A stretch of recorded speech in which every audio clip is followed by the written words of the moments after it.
Meu convidado de hoje foi no Shark Tank, pediu R$ 1 milhão de investimento, conseguiu fisgar 6 tubarões e tudo isso negociando com tranquilidade, com confiança, mesmo sob pressão. Então tô aqui com o empreendedor Rafael Machado, que é o fundador da Deixa Que Eu Pago e de outros empreendimentos, e a gente vai analisar esse caso e extrair lições que vocês podem usar nas suas negociações. Então, para começar, Rafael, há quanto tempo você não assiste esse episódio? Breno, um prazer estar aqui com você. Eu não assisto esse episódio, deve ter uns 3 anos, Breno, porque foi emblemático. Quando ele foi ao ar, ele foi no dia do meu aniversário. Então, foi 19 de julho de 2019. E aí, com seu convite aqui, eu até falei assim, não vou ver junto com o Breno, junto lá no podcast, para a gente relembrar e poder aprofundar esse episódio que foi tão marcante.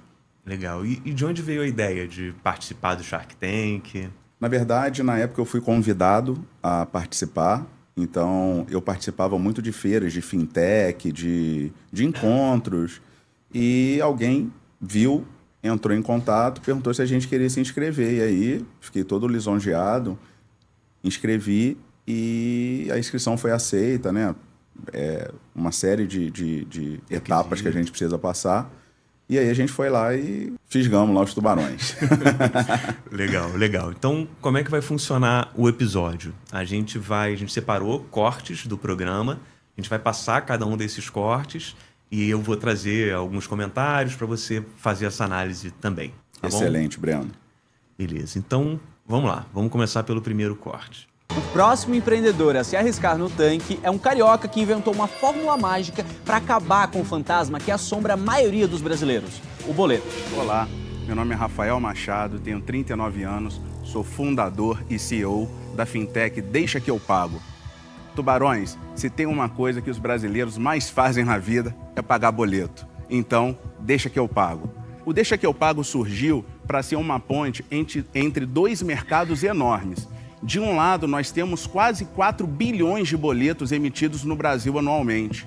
Em outro lado, nós temos 100 milhões de clientes que possuem cartão de crédito e o utilizam pelo menos uma vez por mês. Então, o que o Deixa Que Eu Pago fez? O Deixa Que Eu Pago uniu esses dois universos e proporcionou um jeito novo de pagar as contas. Legal. Bom, o que eu achei muito interessante aqui, né? Você apresentou o negócio em 30 segundos, né? Depois que você se apresentou, você usou 30 segundos, não desperdiçou 1 segundo, né? Foi direto ao ponto, começou falando qual era o negócio, usou dados, né? Passou dados de uma forma muito sucinta.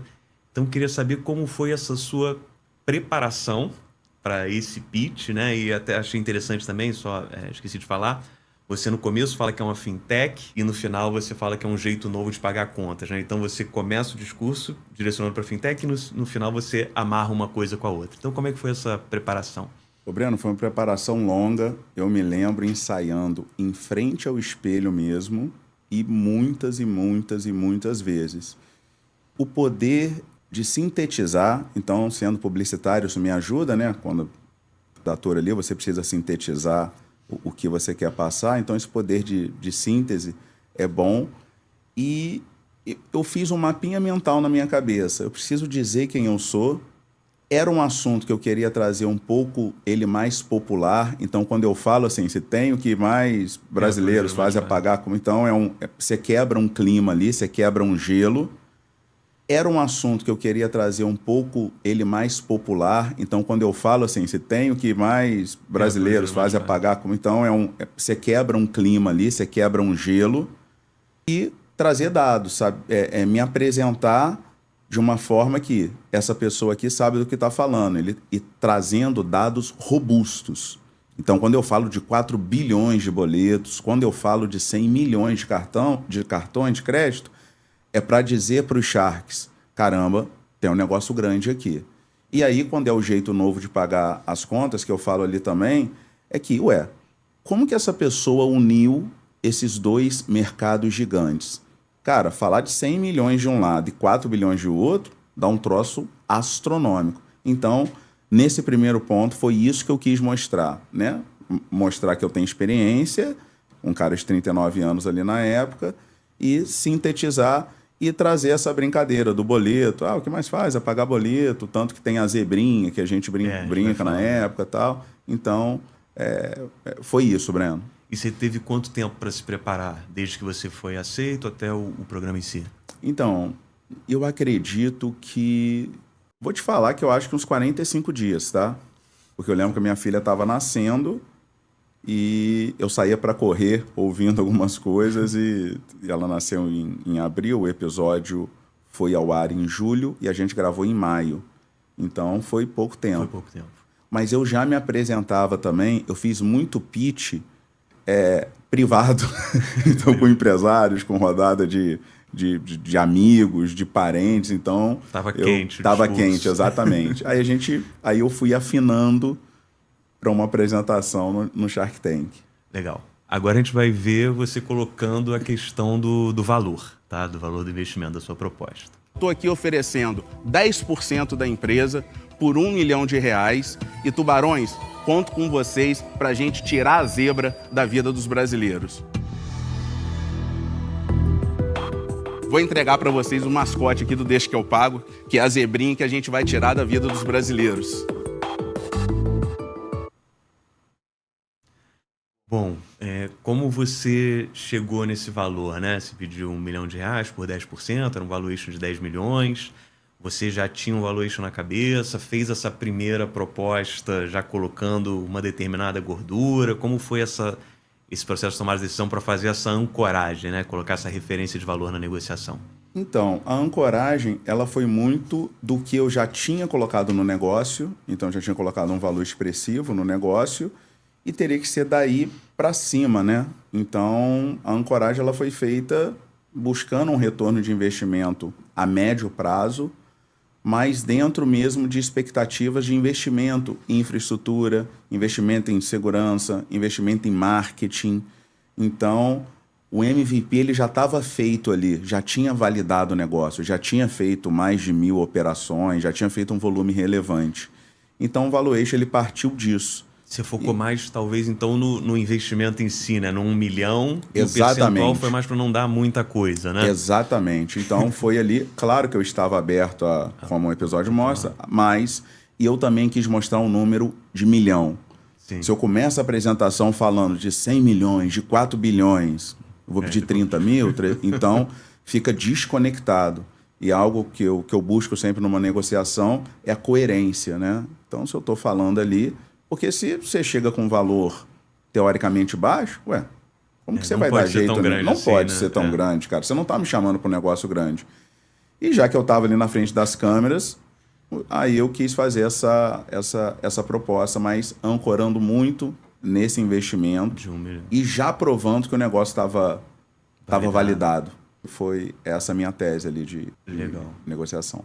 E você colocou a zebrinha. A zebrinha eu achei interessante, então agora já sabendo que você é publicitário, já vi que teve uma jogada nesse sentido.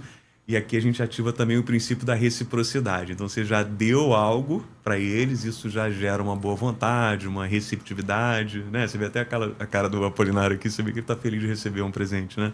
E a zebra ali no lado bom, que a gente está tirando a zebra da vida da pessoa. Quando a gente fala, deu zebra. Não, cara, a gente está tirando a zebra. Então, se deu zebra na conta da pessoa, cara, deixa que eu pago. Então, essa foi a ideia. E perfeito você falar no princípio da reciprocidade. E acho, Breno, também da gentileza, numa negociação, pequenas coisas que você faz. Cara, é um ato de gentileza, é um ato que desarma. Aqui. Vamos começar a conversar, porque geralmente numa negociação você está de um lado ou está do outro. Então, ou você está no lado de pedir ou solicitar, ou você está no lado de abrir a concessão. Então, quando chega um presente, algo da reciprocidade, então eu acho que coloca todo mundo na mesma página, baixa a guarda. Aí começa do zero. Legal. Você estava preparado, deixa eu ouvir o que essa pessoa quer falar.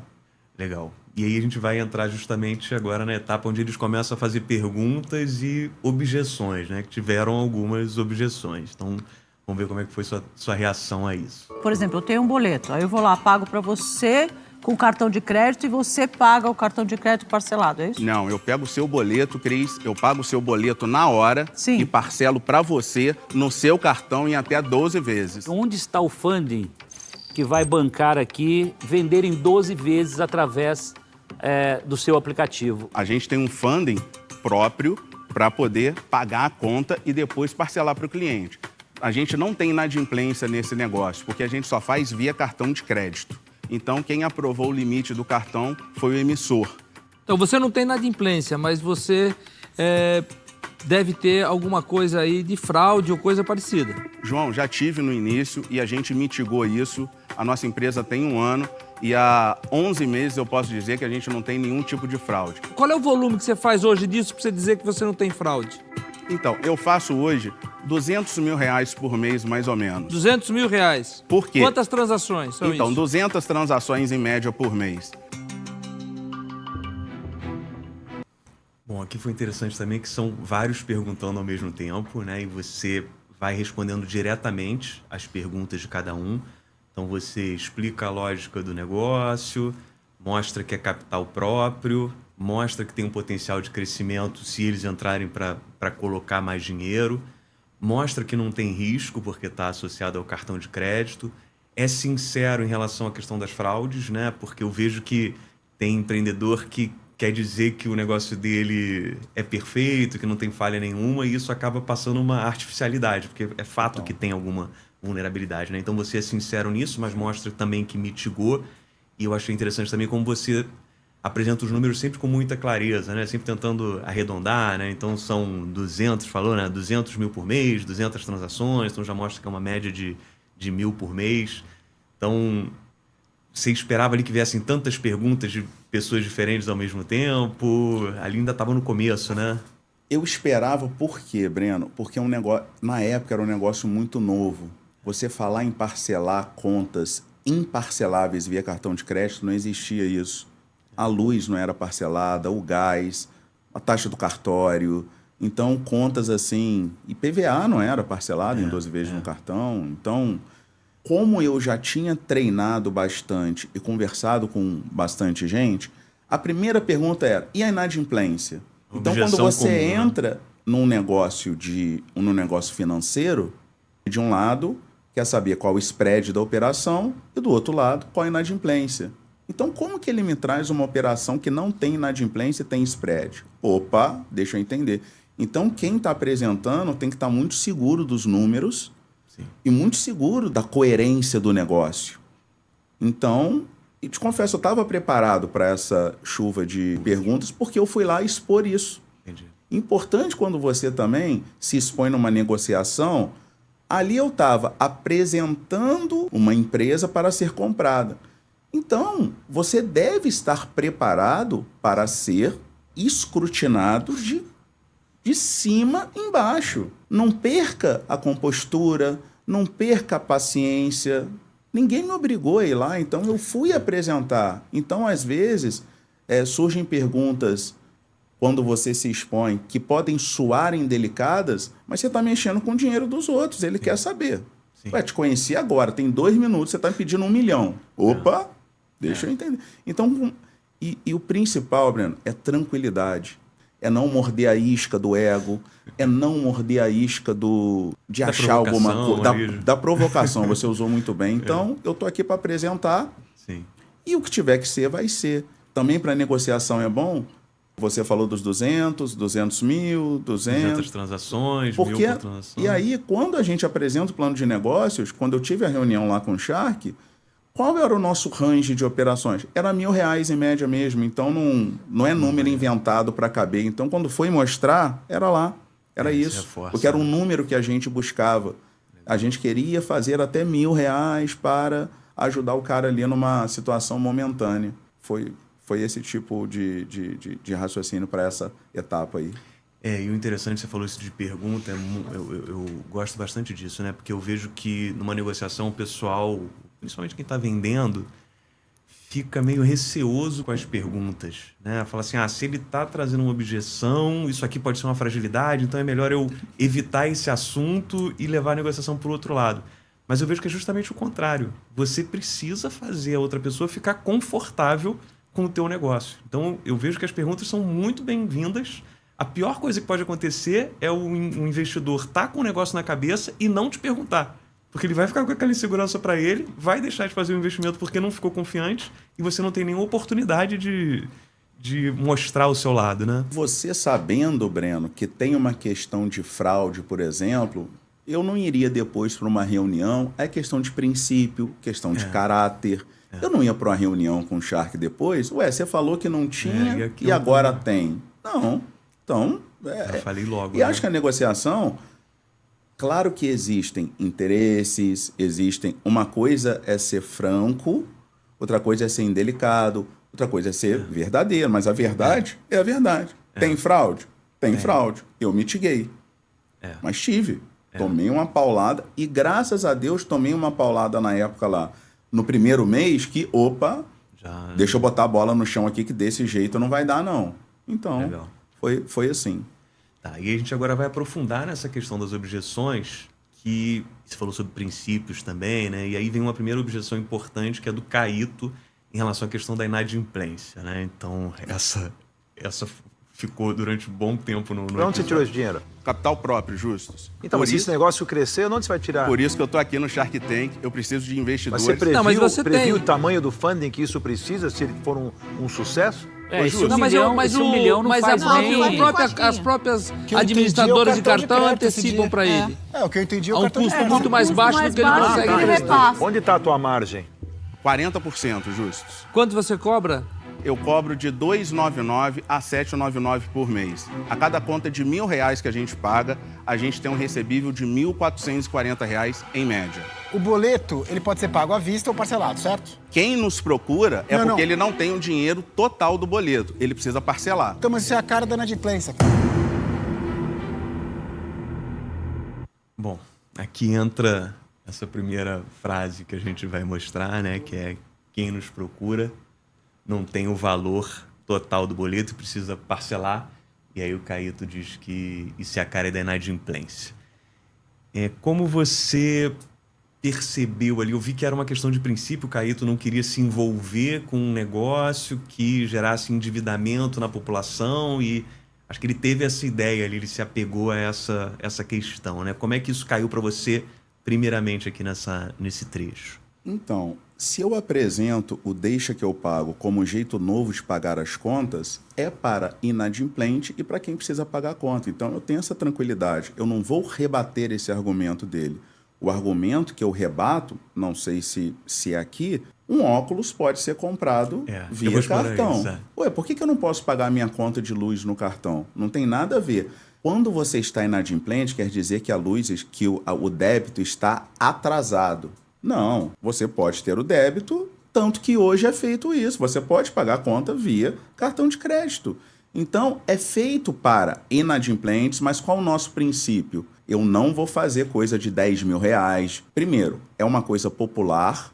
E segundo, a gente tem um range, tanto que eu falei ali. É até R$1.000, cara. É um socorro, é uma ponte para você não ter o seu carro apreendido na Blitz. Para você não ser preso pela pensão alimentícia que você está devendo ou outrem está devendo. Para você resolver aquela mensalidade da escola, da matrícula de janeiro. Papai quer tirar férias com as crianças, mas tem a matrícula das crianças. Então, deixa eu dar um refresco ali para a família. Então, esse é o intuito. Então, como a gente falou antes, eu não me ofendi com a pergunta. Na verdade, ele não teve a clareza... Estava começando a entender. Estava começando. Então... Tanto que é legal, você vê que eles mesmos se enrolam, eu fico quieto. Eu não fico ali na negociação também importante, né, Breno? Ai, não, deixa eu explicar que é isso que... Aqui, eles que se entendam para lá. Se eles tiverem dúvida, eu estou aqui para responder. Mas deixa eles ali. Falaram besteira, teve um que... Aí eles procuraram ajuda entre eles ali. Quando alguém se dirigiu a mim, eu fui e falei. Porque às vezes a ansiedade também... Você quer, falar muito, falar mais, falar isso. Eu sou muito assim, cara, fala o que te perguntam, cara. Eu tô ali em pé para responder. Porque senão, 6 pessoas falando, o que vai resolver? Você é mais um ponto de barulho, não de clareza. Eu vou até explorar mais isso daqui a uns 2 cortes, mas eu falo bastante sobre isso também, que é você ficar confortável com o silêncio. Né? E deu para ver em vários momentos que você ficava confortável com esse silêncio. E você falou de negociadores ansiosos, tem até uma estatística que diz que os negociadores ansiosos fazem negócios 11% piores do que os outros. Né? Então, é isso. Você às vezes está ali naquela ânsia de fechar um negócio e se você está muito ansioso, o outro começa a pensar também, bom, se ele está ansioso, deve ter alguma coisa errada aí que eu não estou percebendo. Né? Então, só piora a situação. Sim. Então, vamos evoluir nessa questão dessa objeção do Caíto. Né? Então, ele fez essa primeira pergunta porque ainda não estava tão claro o negócio. E aí você vem construindo essa questão de que você não quer endividar mais a população. Quem paga essa conta? Então, é no cartão de crédito dele. Ele utiliza o cartão de crédito. Mas por que ele já não passa o cartão de crédito dele logo, então? É boleto, pagar né? boleto. O boleto não parcela em 12 vezes. tá. Você não Boleto não consegue parcela. parcelar Então a é só luz. para Conta de contas luz. específicas, né? Mas isso é bola de neve. Como eu não tenho um funding gigante, eu limitei a contas de consumo. Ah, Então, tá. água, luz, telefone. Tá. É só um paradigma que existe no Brasil. Por que as compras podem ser parceladas e por que as contas não podem? Ninguém acha estranho comprar um celular de R$5.000 em 12 vezes no cartão. Mas é estranho parcelar R$100 ou 200 Porque em 12 não é uma vezes. compra recorrente, meu velho. Você compra celular uma vez a cada 2 anos. A conta de luz você tem todo mês. Perfeito, Caíto. E deixa eu te falar, se você olhar no nosso site, a gente não quer o nosso cliente para sempre. Eu quero ser uma ponte para ele passar por um problema temporário de crédito. De toda forma, se esse cliente tem um bom nome, ele tem crédito, ele vai ter todas essas opções no sistema do banco que ele trabalha. Na hora que a polícia está prendendo o carro dele que está com o documento atrasado, às 6 da noite, ele não consegue isso. Legal, essa parte para mim é muito boa, tá? Porque você usa essa frase que para mim é das mais impactantes do episódio. Você fala que é um paradigma, né? Porque as compras podem ser parceladas e as contas não. E isso realmente é um paradigma, né? Realmente é um paradigma que ninguém pensa sobre isso, mas a lógica, como você estava falando, é exatamente a mesma. Um parcelamento de um valor. Se a pessoa se endivida, muitas vezes é por falta de educação financeira e ela pode se endividar mais com compras do que com as contas, né? Então, como você pensou nessa frase e de onde isso surgiu? Então, é muito da resposta mesmo ao questionamento dele, e o negócio por si só era uma quebra de paradigma. Então eu também estudava isso e pensava, eu ficava assim, qual pergunta que pode ser feita? Qual questionamento que pode vir? Qual? E aí, quando você fala a compra pode ser parcelada e as contas não, e ele fala ali, isso é um negócio recorrente. Não, o cara vai cortar a luz da casa dele, ninguém corta a luz todo mês não, mas todo mundo tem uma comprinha dos e-commerce todo mês chegando em casa. O que é recorrente, então? Todo mundo tem a brusinha lá do não sei o que chegando em casa. Mas não é todo mês que tem a luz cortada em casa, hein? E mesmo se tiver, para a sobrevivência é mais importante resolver a luz do que a blusa, do que a compra. Um paradigma. É um paradigma. E aí, realmente, dei a felicidade, né? De, num curto espaço de tempo, conseguir ser direto e coerente no que eu estava falando. Então, você pode não concordar, mas é irrefutável isso que é um paradigma. Você já tinha usado essa frase antes? Não, foi ali. Foi ali na hora, cara. Foi ali na hora, Breno. Porque veio aquilo e eu falei, opa... Você já pensava que era um paradigma? Já. Mas... Por que eu posso comprar em 12 vezes e não posso parcelar o meu débito em 12 vezes? Mais pessoas vão pagar. Ele não tem 1.200 para pagar na bucha, mas ele tem R$110 por mês para resolver a conta dele. E esse é um ponto interessante que você está falando, né? A gente fala muito sobre a preparação, então deu para ver que você estava muito bem preparado, tinha clareza no seu discurso, já tinha colocado esse discurso à prova com dezenas ou até centenas de pessoas, mas... Estar preparado não significa ter um script e ficar amarrado a esse script. Então, como você colocou, né? Você já tinha pensado que isso era um paradigma, mas essa frase que é excelente surgiu ali, né? Então, isso mostra como é importante a gente também estar flexível, né? Aberto a outros caminhos, né? Perfeito. Você falou assim, porque ali você está aberto a perguntas, né? Elas vão nortear ali em cima daquele tema, mas eu sempre tentei manter o controle da semântica ali do... Cara, vamos falar disso aqui. Vamos falar. Quando ele leva, quando eu mostro que eu tô firme ali, mas na verdade, como um cara que tá querendo vender um pedaço da empresa, eu pensei assim, caramba, o Caíto vai influenciar os outros a... E poderia. Caramba. E poderia. Não, influenciou. É. Né? Um cara já começa... Pô, você já começar com não, e eu ali por dentro eu falando, caramba, aqui, mantém, mantém. E, na verdade, o meu coração e minha alma estava preparada para o não. Sim. Pro não, eu vim aqui e acho que toda pergunta que a gente faz, lembrando uma negociação, é meio a meio. Pode ser sim, algumas você já sabe que tem mais tendência ao sim, outras mais tendência ao não. Mas, cara, geralmente vai gravitar entre duas balanças, né? Sim ou não. Sim.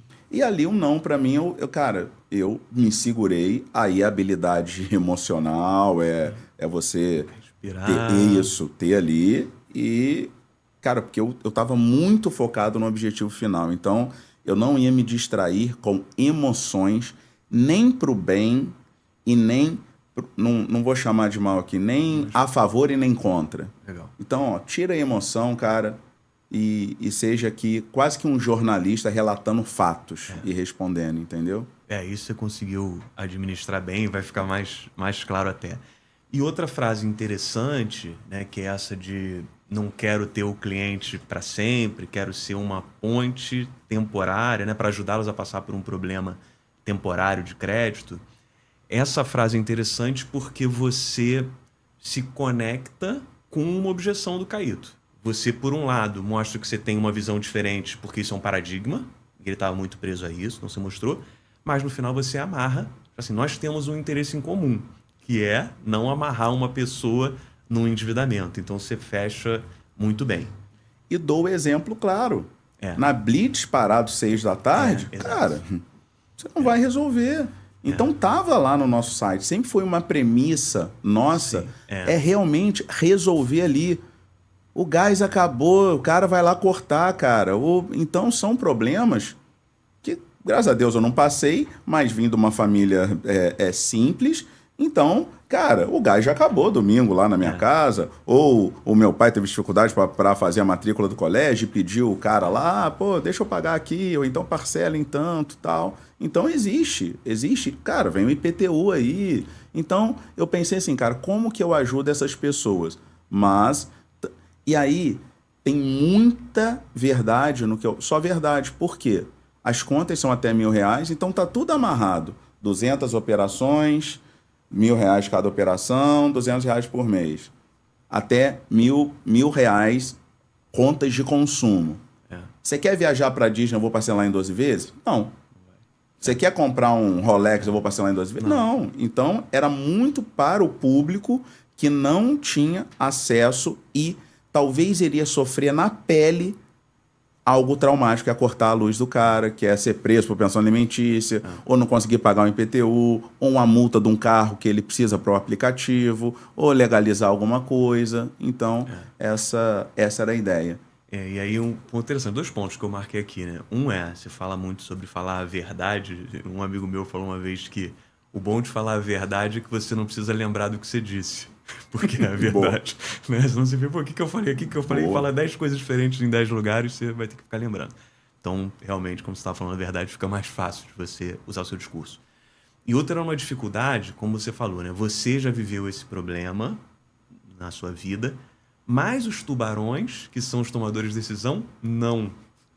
Então, você fala a língua do consumidor, mas também tinha que falar a língua deles, só que é impossível eles se conectarem com essa dor. Você vê que em alguns momentos o próprio semiexato fala assim, pô, mas por que ele não parcela direto? Por que ele não... Qual ele não tem crédito, né? Qual planeta?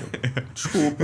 Ali, até a Cris, ela olha assim, faz assim, porque qual planeta que você vive? Se ele tem bom crédito, ele tem bom nome na praça. É porque ele não passa por não isso. Passa. Mas o teu público sim, né? E eu tô ali para vender uma fintech, para vender uma empresa, para resolver o problema desse público que passa. Então, com tranquilidade... E aí, é até legal, fechou na hora ali que eu falo da questão do carro, aí eu pego um exemplo máximo.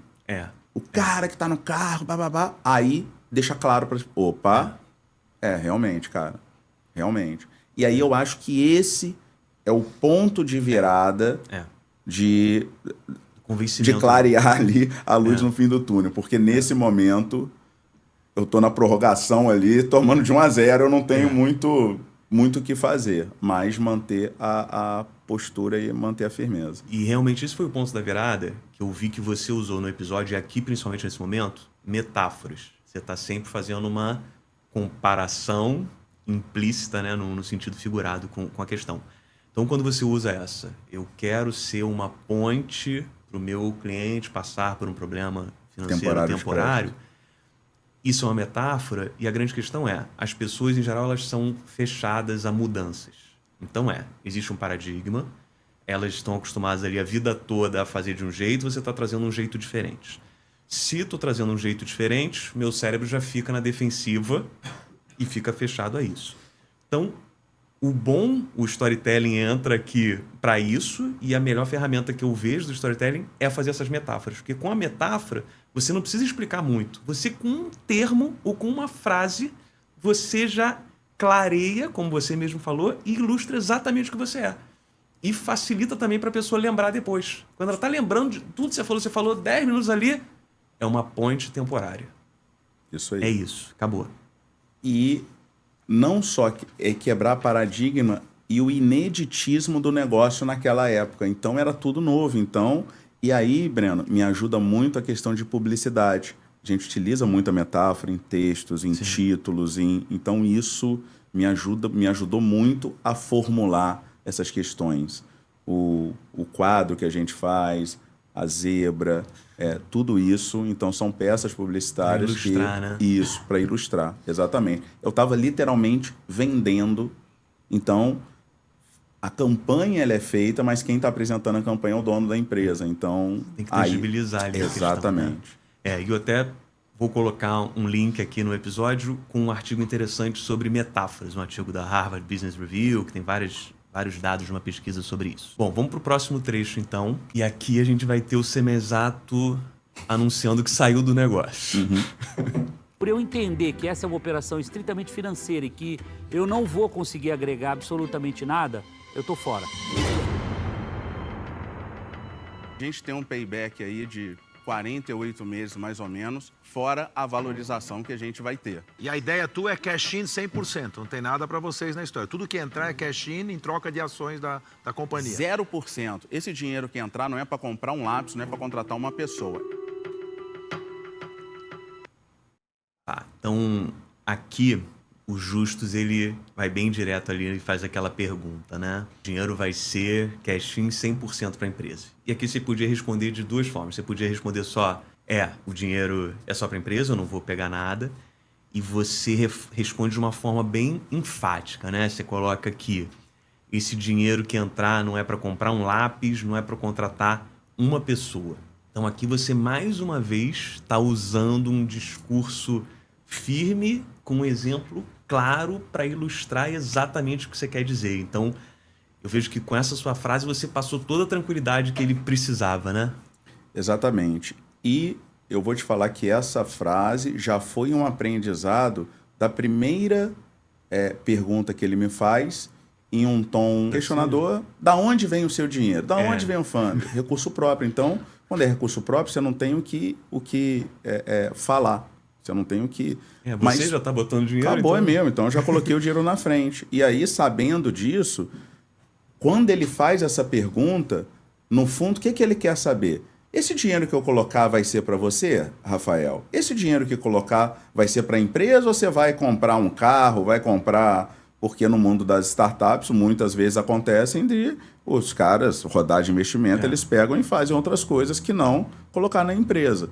Então, eu quis de forma enfática, que eu sabia que então eu já utilizei um aprendizado do jeito que ele falou, deixa eu adequar o discurso ao que ele quer ouvir aqui. Então, eu respondo desse jeito.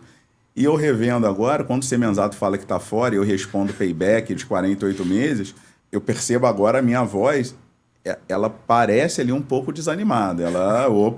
Eu por dentro estou assim, é 48 meses e tal, mas ali agora uma sutileza eu percebi assim. Mas quando eu falei isso, me abateu de alguma forma. Porque já era O segundo gol contra ali, É, né? ué. Que o Carrito já tinha Sim. dito que não, e agora ele, Sim. né? E Então, imagina, prorrogação 2-0. 2-0, E sem nenhuma perspectiva. Sem nenhuma. Não tem Messi para me ajudar, não tem Mbappé, não tem Yamal, não tem ninguém. E aqui, você falou isso de aprender com os justos, e eu falo muito sobre isso, sobre identificar o perfil do seu interlocutor.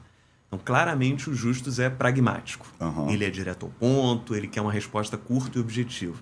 E você deu para ele exatamente isso, uma resposta curta e objetiva. Você não enrolou nada. Então, Nada. Isso foi um ponto interessante. Aqui você vai falar sobre a sua história. Qual o seu background, Rafael? Eu tenho 39 anos, tenho 25 anos de experiência em microcrédito. Meu pai, em 1989, lançou a menor prestação do Brasil. A gente vendia um chinelo em 6 prestações de 90 centavos, focados na classe B e C. E eu, com 9 anos lá, já fazia ficha de cliente, já ligava pro Serasa, pro SPC. Você se especializou no público C. Eu sou público B e C na B e veia, C. eu tenho o pulso dele aqui. Bom, aqui outra frase, né? Então você fala da sua história, você vem com, tenho 39 anos, 25 anos de experiência no microcrédito, fala do seu pai em 89, que lançou a menor prestação do Brasil. E aqui você parte para uma persuasão baseada na credibilidade, né? Então, o que eu digo é, quando você vai convencer alguém, as pessoas podem ter 2 barreiras em relação a você. Primeiro é a questão do relacionamento, se ela gostou de você, se ela acha que o seu tom de voz está adequado. E essa primeira barreira você já tinha removido, né, desde o começo, até dando a zebrinha, pela sua confiança, tudo. E a segunda é a da credibilidade. Você tem expertise, você tem autoridade no tema, você sabe do que está falando. E essa sua frase também deu para ver que você passou a sua história, também demonstrando ali um tom emocional, passou verdade mais uma vez.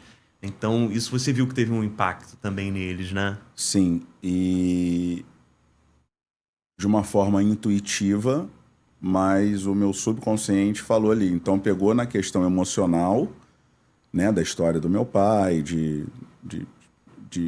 lançar lá a menor prestação do Brasil, e principalmente, eu sei desse cliente que eu estou chamando vocês para o negócio. Então, eu sei desse cliente, eu sei que a prestação do IPVA está atrasada, que atrasa um colégio aqui, que a matrícula é enrolado para fazer, que a luz atrasa o negócio, que deixa o negócio assim. Então, eu sei. Por quê? Já vende uma história, né? Tem a nossa rede de calçados, a gente já faz esse crédito há mais de 30 anos. Então, a gente tem essa expertise da pessoa, e lá no interior a gente vende um crediário ainda. Então você leva lá o calçado, carnê, ué. Você leva o calçado e deixa um papelzinho lá. Então a gente liga, cobra.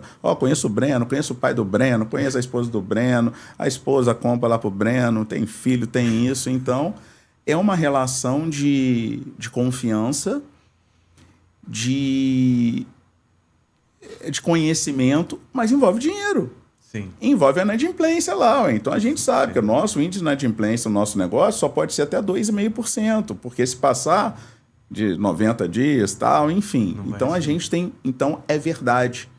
Se me perguntar como faz uma ficha de um cliente, eu sei, porque eu fazia desde pequeno lá. Então pode ter IA, pode ter tudo. Mas no interior, existem coisas que só no teste a teste mesmo.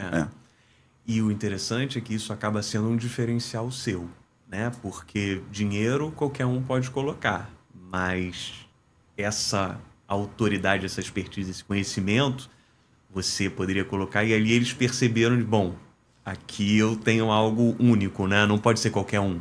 Sim, esse cara conhece desse público, então ele tem um negócio novo, e aí é um contraponto. É um negócio inédito, novo, cara, mas ele tem mais de 30 anos de experiência nesse público. Então, eu junto a experiência com a inovação. Então, isso pode dar uma coisa boa. E aí, esse é só um detalhezinho, né? Que você fala, eu sou o público B e C na veia. E aí a Cris pega isso, você acabou de falar sobre B e C na veia, e ela fala assim, você é especializado no público C? E você corrige ela muito sutilmente. Você fala, eu sou especializado no público B e C. Aí ela, no fundo, ele fala B e C. Sim. Justamente para linkar com o valor da parcela de R$1.000. Que se você pegar no IBGE, o público C, ele não atinge... Parcela não, ele não atinge esse montante de poder parcelar R$1.000. Então, ele não tem esse limite no cartão. Então, na hora, eu peguei ali para... Opa, se eu estou falando de R$1.000, não é só público C, é B. Então, eu fui ali para tudo reforçando o seu discurso Exatamente. inicial, né? Mantendo essa coerência o tempo todo. Exatamente.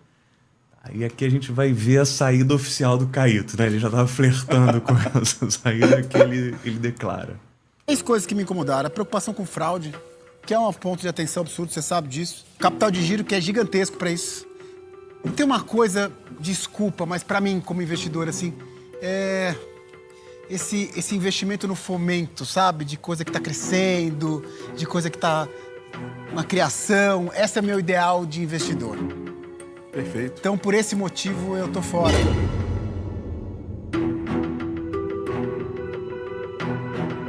Eu vou te fazer uma proposta. Aí vem a alegria, né? Eu vou fazer uma proposta para você, o seguinte, 1 milhão por 30%. Eu sou sócio de um private equity company que compra empresas, investe, eles andam investindo em algumas empresas do setor financeiro e de apps, etc. E eu adoraria levar para lá e trazer a Cris junto, se ela topasse. Você gosta, Camila? Porque aí aqui vai botar os 300 milhões no seu negócio. Oportunidade. E não sei se a Cris toparia, Qual a mas proposta? Qual a ideia? se você topasse, fico com você nesse início. No Rachamos esse investimento, No 30. Cris 15. e eu. Queria deixar a porta aberta para a gente aumentar esse investimento se interessar o fundo. Bom, aqui a gente falou já da importância do ficar confortável com o silêncio. E aqui isso fica muito claro. Porque o Caíto diz que vai sair, você fica quieto. Você podia tentar convencê-lo, mas você não ia conseguir mudar uma visão de vida em 30 segundos. Então ele vai sair, você fica quieto. E aí, no teu silêncio, a Cris entra no negócio, faz a proposta, você fica em silêncio. Nesse silêncio, o Justus entra e faz uma proposta. Nesse silêncio, o Apolinário ainda entra e traz a Camila. Tudo no seu silêncio. Sim. E aí? Então, é uma estratégia. Eu acredito que é difícil de fazer, tá? É difícil, não é... E ali eu estava numa posição um pouco confortável na questão financeira ali, né? Não ia... Podia mudar muito a minha vida estratosfericamente e tal, mas não era algo que eu estava na vida e na morte ali, cara. Eu estava ali, então eu podia respirar. E aí... Esse silêncio, ele muitas vezes é proposital. E você vê que não é um silêncio que eu estou intimidando ou que eu estou me enfraquecendo. Não, é um silêncio. Você falou, deixa eu digerir aqui. Porque senão já sai. Ah, você não quer não, mas por que você não quer? E o outro quer. Ah, mas que bom que você quer. Você falou, deixa eu respirar. E eu sempre percebia eles conversando entre eles. Então eu não queria...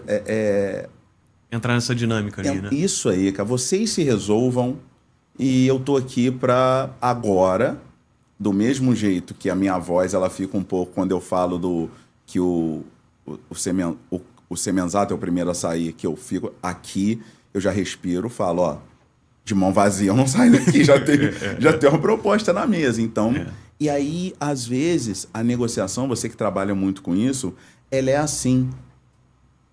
Ela é assim, ó. Cara, começou truncado, foi lá para baixo. Vamos tomar uma água. Vamos, hoje não é um dia pra gente avançar nisso aqui, não. Vamos voltar amanhã, vamos nisso. Então, ali é mais ou menos esse aspecto que eu vejo. É o silêncio. Eu tenho usado muito uma frase, não se emocionar. Não se emociona, mas se emocionar é do ser impulsivo, que não emociona, do reagir. Do reativo. Não emociona, não. E nem coloca o ego lá em cima. Fiz gol, já vou ser campeão. Por quê? O jogo só termina quando acaba. Então, aqui é o início de uma virada. Então, se você já leva o ego ou se você já fecha uma oportunidade ali, você não consegue ouvir o outro. Então, o silêncio, ele serve para acomodar expectativas. Então, esse é um ponto, né? Você usou o silêncio com naturalidade, você realmente estava digerindo o que você ouviu. que tem algumas pessoas que usam o silêncio de uma forma que eu falei, afronta. exatamente, como você falou, né? Confronto. E fica assim, artificial, né? Tá usando só exatamente. como tática e o outro fica assim, pô, o que esse cara tá fazendo? Quer usar isso como, comigo, né? como enfrentamento ou como intimidação. Então, Isso é ruim. Ruim, não é legal, não é bacana. Então o silêncio ele é usado assim, tanto que as coisas fluíram. Aí ele flui. E você fala das emoções, já falou assim, eu tenho que tirar as emoções, né? E o que é importante você reconhece que as emoções estão ali. Porque eu vejo que muitas pessoas falam assim, não, eu entro no negócio, o coração é na gaveta, o coração fica do lado de fora, as emoções estavam ali. Você estava administrando as emoções positivamente, mas o tempo todo consciente delas, né? Tanto que eu reparei agora aqui no vídeo. Poxa, Breno, naquela vez que eu falo ali 48 vezes payback, eu tomei um gol. E aqui a minha voz já tá diferente. Minha voz não, o meu semblante ali já tá diferente. E por você algum acaso... um sorriso. Isso.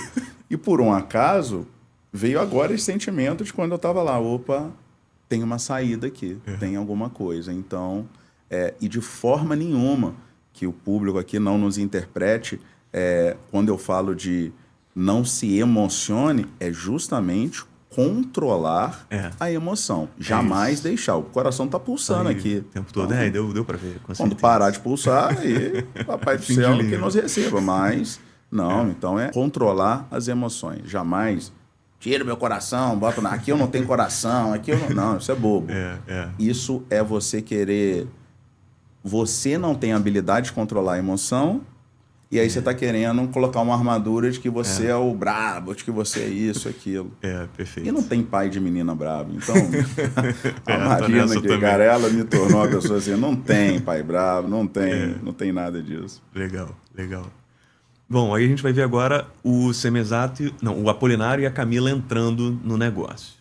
Eu tenho uma proposta junto com a Camila que eu me sinto... Assim, eu acho que esse negócio tem duas pontas. Uma ponta que é a tecnologia, por isso que eu estou querendo trazer a Camila junto comigo, né? O aporte seria exatamente igual, né? E com a mesma história. Se a gente tiver a necessidade, se o dinheiro for para crescer o negócio, a gente quer continuar podendo investir, independente de participação ou não, que é um assunto que tem que discutir ali na frente. Queria entender a tua cabeça em relação a isso. Posso pensar? Claro, por favor. pode. Vai lá. 15 segundos, hein? Bom, aqui ele coloca uma pergunta que aí já não é uma objeção. Ele quer entender a sua cabeça. Então ele quer saber como você pensa, né? O que você pensa em relação a ser diluído ao longo do tempo. No fundo, a pergunta é essa. E aí você, nessa hora, falou, bom, posso pensar? O que você pensou naquele momento? Você achou que a negociação já estava indo para um caminho que você não tinha previsto? De alguma forma isso te surpreendeu? Né? O contexto estava ficando diferente? Qual era a questão ali? Quanto tempo já tinha passado? Você falou até que durou 1h30 isso tudo, né? 1h30, 2 horas. Isso aí já tinha passado 1 hora, mais ou menos. Tá. Literalmente, quando eu saio, é para ganhar tempo. Literalmente ganhar ali os 15 segundos que ele falou. Um dia lá um pouquinho mais. E aí é uma característica minha que às vezes eu me enxergo um pouco diferente, mas é uma característica minha. Todos que vão lá vão com equipe, pau. E eu tava sozinho, é uma característica minha. Se é bom, se é ruim, mas quando você tá ali sem poder debater com alguém, tem um ponto negativo de você dividir essa emoção. Mas tem um positivo. Cara, alguém tem que tomar essa decisão. E se você é o cara, você se expôs aqui, você tá sozinho, então, cara, arque com essa consequência. Então, só para deixar aqui pro público, que às vezes, né, precisa ter gente na mesa para negociar, para dar, e às vezes pode dispersar. Sim. Então, talvez não confundir um apoio emocional com um apoio na decisão. Porque se você traz uma pessoa para a mesa, você fica meio que... São 3 sim, né? Do outro, o seu e o da pessoa ali. Então, aí você fica meio desagradar ela e você não é tão enfático no que você quer. Só dando um overview sobre isso. Mas estar sozinho ali me assustou. Então, eu com eu mesmo, me tratando de um negócio de 1 milhão, com pessoas expoentes aí da indústria, do programa Shark Tank. Então, eu fui ali para ganhar tempo deixar eles conversarem mais e assim, como que eu trago esses tubarões tudo no mesmo aquário? Mas sabendo que depois vai ter o desenrolar. Eu até falo depois.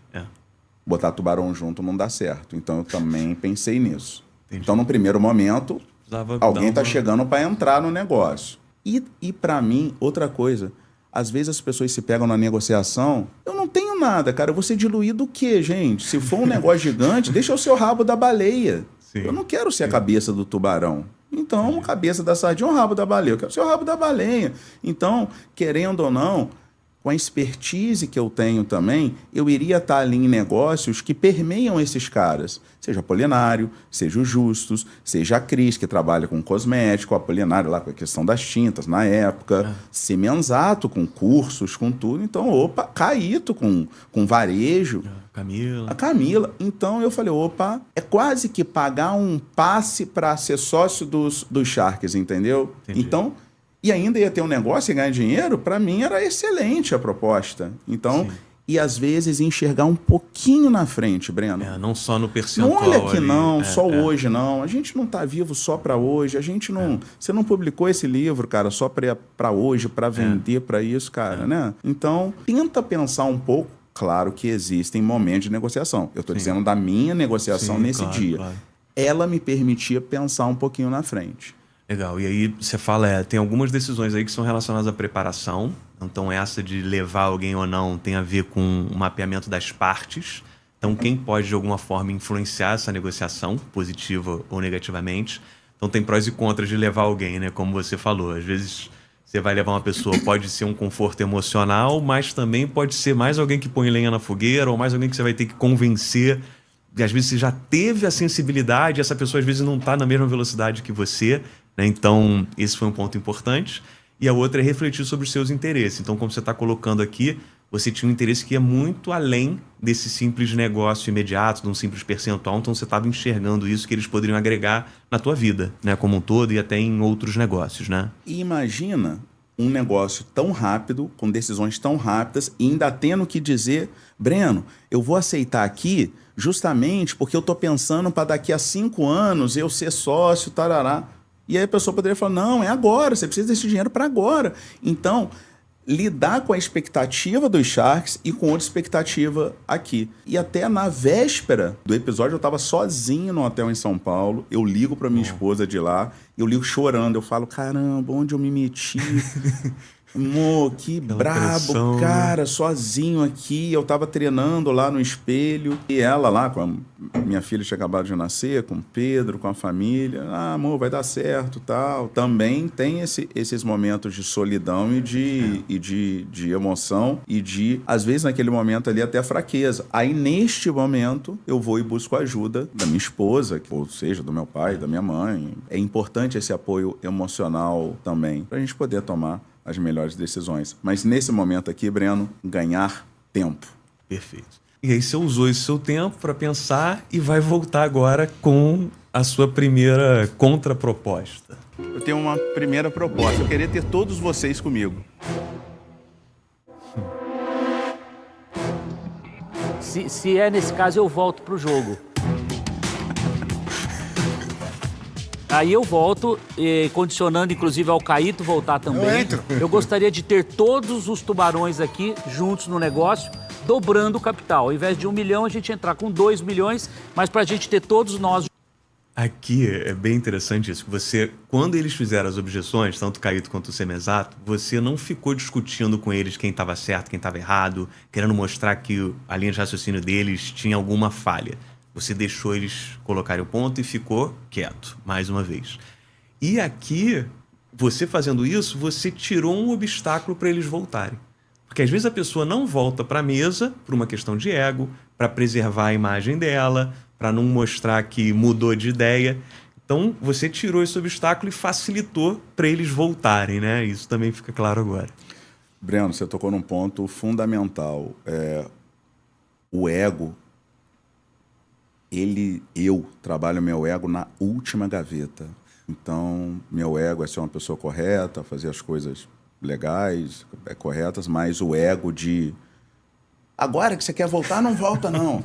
Agora? Ainda mais que eu tenho outra proposta. Você vai dar murro em ponta de faca. Então, num momento desse... E não é... E aí, eu conecto muito com... É você dar uma saída pro outro. É você dar uma saída. É você dar um respiro pro outro. Porque se eu... Pô, tem 6 pessoas ali, eu só vou ficar conversando com 2, então tem uma questão aí de educação.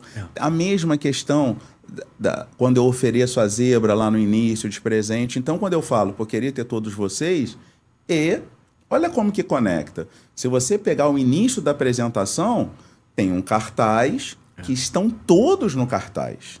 Isso. Então, eu já sinalizo ali. Que você tá então, aberto. é verdade. Aqui, eu já sinalizo que, cara, eu quero todos vocês comigo. Então, mais uma vez, eu deixo para eles resolverem.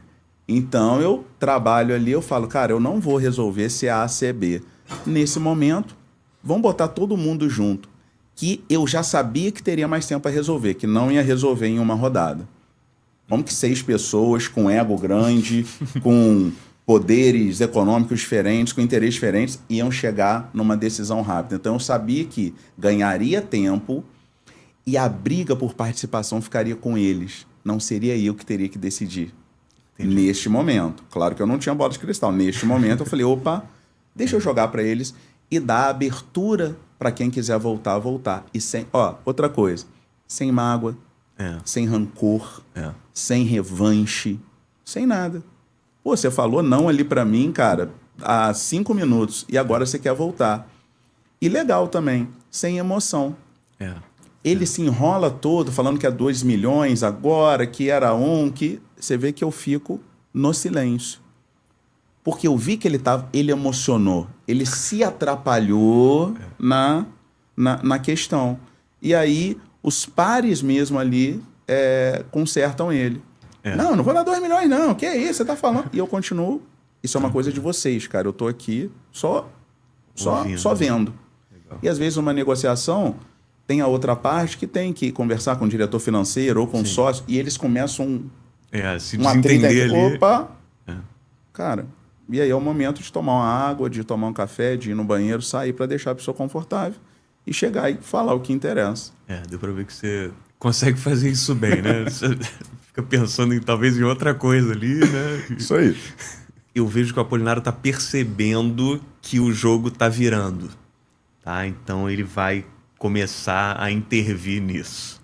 Não, eu acho que você pode voltar a qualquer momento. Eu acho que é o seguinte, a proposta que você está fazendo, ela é muito inteligente, muito boa, e você está levando um grupo muito forte para você. Não, mas esse vai dar mais percentual. E muito pequeno pra gente. Então, eu ia chegar lá. É a proposta que ele está fazendo, é a proposta que ele colocou ali inteligentemente, colocando todos nós.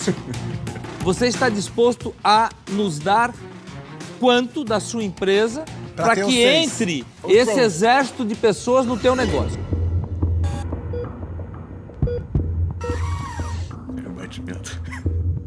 Vamos conversar nós um pouco também? Pensa Vai um lá. pouco, nós vamos conversar aqui um pouco. Vamos pensar aqui. Pensa grande, hein?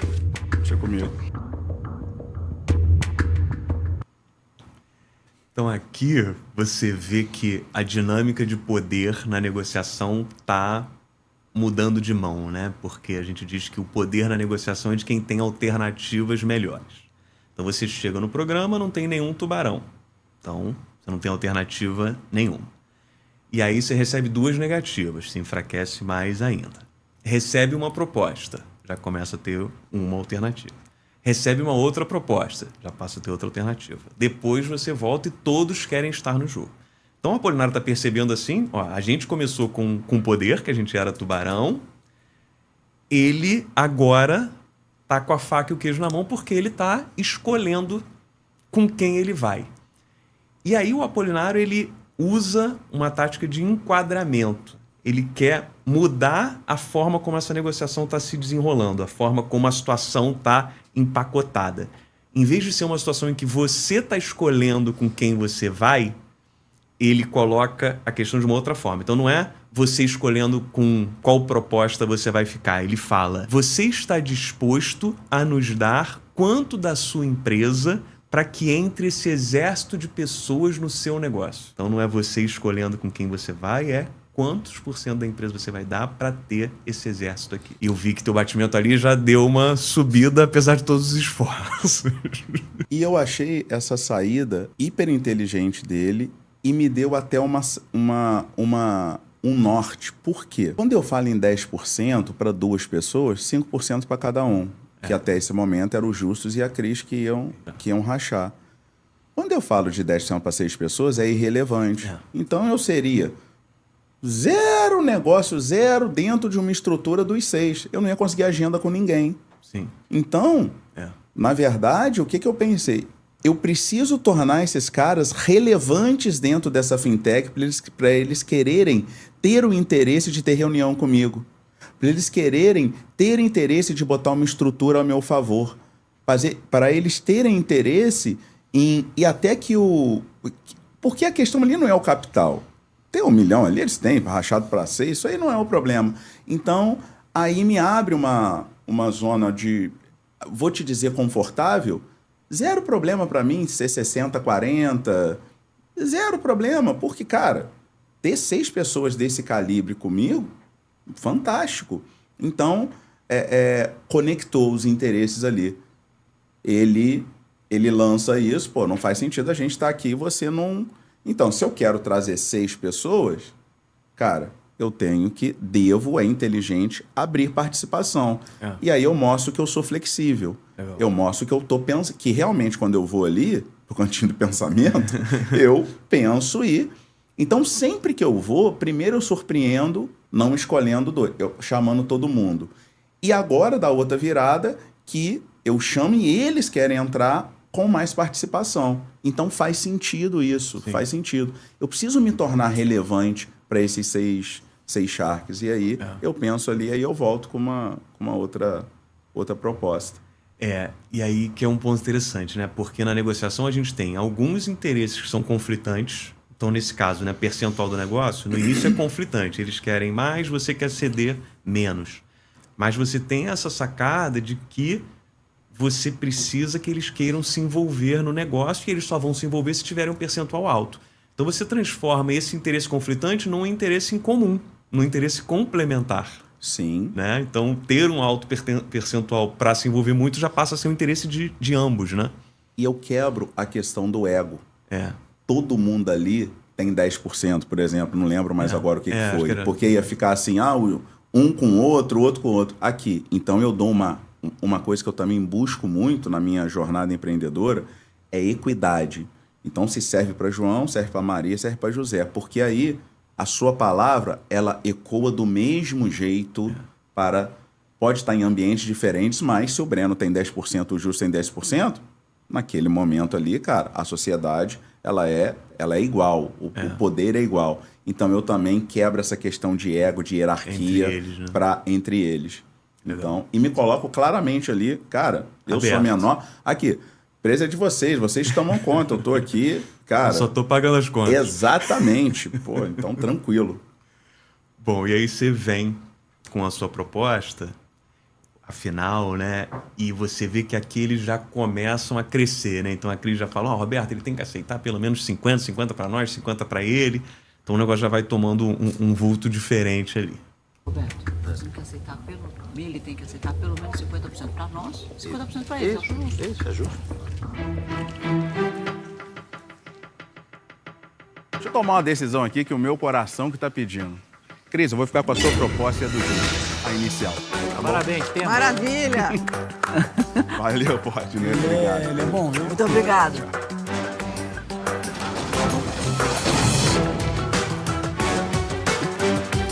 Adorei a atitude dele. Isso aí. O negócio tava perdendo o controle, tava vendo meio festa, ele abaixou a bola e falou, volta pro caminho, escolhe vocês dois, meu coração. Aqui o que eu acho interessante é, por mais que você quisesse, estava tentando ali deixá-los iguais, né, e querendo neutralizar essa questão do ego, o ego estava presente ali do lado deles e eu acho que a partir desse momento ia começar a vir já uma disputa de poder, uma guerra por percentual, eles iam começar com 50, querendo 60, talvez te diluir num ponto em que ficasse difícil para você puxar a negociação para um outro lado. E eu vi que você baixou a bola ali e falou, bom, acho que é melhor eu pegar essa melhor proposta, que tinha uma proposta mais favorável, que era de 2 tubarões cedendo só 30%, do que às vezes entrar nessa batalha, né? Então, qual foi sua visão ali em relação a isso? Vou te falar que o que me norteou não foi o percentual. Ali me norteou a questão assim, querer adequar os Sharks da empresa é uma coisa, isso dar certo é outra. Então, o que veio na minha cabeça de forma muito prática e legal para as pessoas, quando estiverem negociando, pensarem? Como que eu faço uma agenda com 6 Sharks? Não sai do lugar. Impossível. Então, quando eu comecei a conversar com um, quando eu conversar com outro, já mudou tudo. E se tiver opiniões diferentes? Opiniões diferentes. Então, eu ia ficar rodando com 6. E primeiro que não são eles os decisores completos. Eu teria que falar com o CFO deles, com o CMO deles. Então eu falei, cara, não é produtivo isso. Então, pro meu ego, cara, joga o ego na última gaveta e atenda ao discernimento, ao seu interesse e tira o ego. Quando você coloca o ego, ele vai te confundir.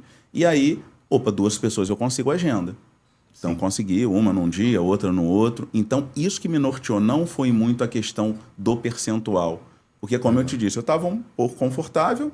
Cara, se fosse 60%, mas você não consegue administrar isso, ia ficar inviável. E aí não ia ser produtivo. Pro ego você talvez ia dizer, fechei com 6 tubarões, maravilhoso e tal, mas ia se prejudicar no dia a dia. E quem teria que ficar aí na São Paulo era eu. Então, acabou mesmo. Então, ia ficar... Então eu falei, deixa eu botar a bola no chão aqui e aí seguir o que eu achei que deveria. Legal. Então, com isso a gente fecha, né, os trechos e aí eu vou só entrar num outro ponto que é a estrutura do seu discurso. Tá? Então eu vi o tempo todo ali que você usou uma estrutura de discurso, que é uma estrutura de discurso até clássica, tá? Estudei isso em Wharton, no curso de persuasão estratégica, que é uma estrutura de problema, causa do problema, solução, que é answer, e os benefícios da sua proposta. Então, se a gente olha o seu discurso, ele foi fluido, né? Ele foi natural, mas esses elementos todos estavam ali, né? Então, você começa dizendo qual é o problema, né? A dor e quem sofre com essa dor. Você mostra o que gera essa dor, qual é a raiz desse problema. Você mostra como você resolve esse problema, o que você oferece, né? E você mostra o que isso traz de vantagem, né? Você mostrou ali benefícios tanto para o consumidor quanto para o investidor, né? Então, colocando no seu caso, você mostrou ali que o problema era brasileiros com dificuldade para pagar boleto, isso ficou claríssimo. Depois, a causa desse problema é falta de fluxo de caixa, falta de crédito ou um problema de juros altos.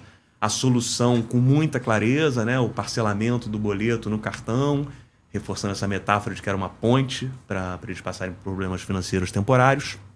E tinha benefícios muito claros, né? Um alívio financeiro imediato para a pessoa e para o investidor. Você mostrava que tinha uma demanda alta, era um negócio de baixo risco, a prova de fraude, com retorno acima de 40%. Né? Então, até para as pessoas que estão assistindo, parece que o que você vai falando ali é aleatório, mas isso está tudo dentro de uma estrutura clara e você ficou girando o tempo todo em torno dela. Isso, como foi essa montagem do teu discurso? Então, a montagem desse discurso foi treino e eu peguei muito a questão do storytelling, Breno. Então, um arco dramático ali. Sim. Então, eu cara... como publicitário, mais uma vez. O arco dramático do herói, né, cara? Então, ele tem um ponto de inflexão, ele vai na treva e depois ele volta e tem a redenção e o beijo da mocinha no final. Então, eu levei para esse lado e de uma forma encadeada. Se você pegar isso aqui, desde o início da apresentação, talvez o início da apresentação ele já tenha tudo isso. Aquela apresentação ali de 40 segundos. Fala do mercado gigantesco, fala que o brasileiro só paga boleto, fala que a gente quer ser uma ponte entre 2 mercados, cartão e boletos, e fala do que a gente cresce, dos benefícios. Então, é treino, treino, treino. E entender e ser apaixonado ali no seu negócio, mas entender do número mesmo, cara. Aqui, quanto tempo demora cada operação? Quais estados você atende? E aí, isso é a prova te ajuda muito emocionalmente. Você não se abala. Porque o que abala é quando você não tem a resposta. O que abala é algo que a pessoa pergunta de um jeito e talvez você entende de outro. O que abala, talvez, é você morder uma isca que ele sabe que vai te desestabilizar com aquilo. Sim. Ele sabe que o Breno não gosta de falar de juro. E eu só vou falar de juro ali. Então, foi isso. Foi storytelling. Tem até um livro legal, chama Storytelling. Me ajudou muito, Breno, para essa... E não precisa ser só para vender uma empresa, né? Igual você que tem um instituto. Cara, pro dia a dia, para uma reunião. Uma ideia, né? Cara, para pedir a noiva em casamento, para pedir um aumento eu vejo você falando isso, para vender um projeto, para... Cara, é negociação, a vida é negociação, né? E o ponto, eu vejo que as pessoas às vezes querem passar informação demais. E uma das tuas qualidades aqui nesse discurso, especialmente, você foi lapidando, você foi tirando o que não precisava, né? Que às vezes você fala assim, você tem 1 minuto para apresentar a sua ideia, tem 2 minutos para apresentar a sua ideia. Você apresentou a sua ideia em 30 segundos. Ponto. Óbvio que depois você vai respondendo as objeções, vai trazendo outros elementos, mas se você não consegue apresentar a sua ideia de uma forma clara e rápida, vai ser muito difícil para alguém comprar essa ideia, porque essa pessoa dificilmente vai absorver o que você está dizendo, né? Então, você vê, o teu discurso está aqui, simples, potente, sem excesso, né? E você construiu tudo em cima disso. Então, isso com certeza aumenta as suas chances de ter sucesso, como você teve, né? Sim. E eu digo que eu roubo um pouquinho no jogo, sendo publicitário, porque se você pegar essa abertura, meu nome é Rafael, sou CEO da Deixa Que Eu Pago, tenho 39 anos e tal, é um spot de rádio que eu fiz. 30 segundos. Como se fosse um spot de rádio de 30 segundos, com 89 palavras, ou 92. Então, bem estudado, cara, para falar em 30 segundos. Então, eu, cara, decorei isso e falando de uma forma fluida. Aí eu apresentando ali em frente ao espelho, e até o movimento... A roupa que eu escolhi, hoje cairia bem melhor, mais magro, enfim. Então, a gente andou para frente. Mas essa segurança, então, vem de treino e de método. Método. As pessoas querem fazer. Cara, tem que ter uma base, que eu estava conversando com você. A empresa pode estar vendendo 100% a mais, mas se ela não tem uma cultura, não tem base, não... Cara, como que eu penso essa empresa daqui a 10 anos? Isso. Importante isso. Bom, para a gente fechar, eu acho que já ficou muito claro o que você colocou aqui, que negociação não é simplesmente um dom, uma habilidade que você tem ou não tem. Ela passa por estudo, por prática, por continuar estudando depois de praticar, por ir refinando. Então, você é a prova viva disso. Então, foi um prazer estar aqui com você, falar sobre esse episódio. Acho que foi muito enriquecedor. As pessoas que estão assistindo, entendo que vão tirar várias lições disso para aplicar no dia a dia delas, né? Mesmo que elas não vão para um Shark Tank, mas como você falou, para o dia a dia, no trabalho, para vender uma ideia, para convencer um gestor. Então, qual recado final você deixaria aí para o nosso público? Breno, obrigado pelo convite. Foi um prazer revisitar essa história marcante da minha vida ali no Shark Tank. E o recado que eu deixo se prepare para uma negociação e se prepare com a ferramenta que você tem. Não espere vir pronto, use a sua sensibilidade, leia com quem você está, faça uma leitura de quem você está negociando. Se é uma pessoa mais formal, fale mais formal com ele. Se é uma pessoa mais informal, interaja do jeito. Se é um jovem, se é uma pessoa mais velha, se é uma senhora, ofereça a questão da reciprocidade, chegue com alguma coisa sem pedir primeiro. Então, eu acho que vai muito das nuances. E lendo algumas nuances, você vai conseguir ser efetivo na sua negociação. E lembrando, nem sempre a gente vai ganhar tudo. Então, às vezes, você tem que escolher com o que eu saio dessa negociação. Então, é importante também ter esse lugar. A gente não consegue ganhar tudo. A gente não entra em negociação para ganhar tudo. Às vezes a gente entra para perder pouco. Sim. Que eu minimizar, né? Minimizar dano. Então, é importante. Porque, cara, você vai ser sempre... Você só faz negociação boa. Não. Às vezes eu Às vezes não. É necessário, até para o respiro, quando fala o silêncio, né, Branca? A gente falou muito, deixa a porta aberta. Então, ele ganha, eu ganhei, e outra hora a gente conversa. Legal. Mas segue. Legal. Bom, Rafael, foi um prazer muito grande, bem interessante, e realmente espero que seja útil para as outras pessoas, e espero que você tenha muito sucesso nos seus negócios agora, falou sobre a construção que você tem agora como empresário, né? Eu acho que você tem um caminho aí muito bom pela frente, e tenho certeza que você vai ter cada vez mais sucesso. Obrigado, Breno. Um abraço. Sucesso também. Valeu.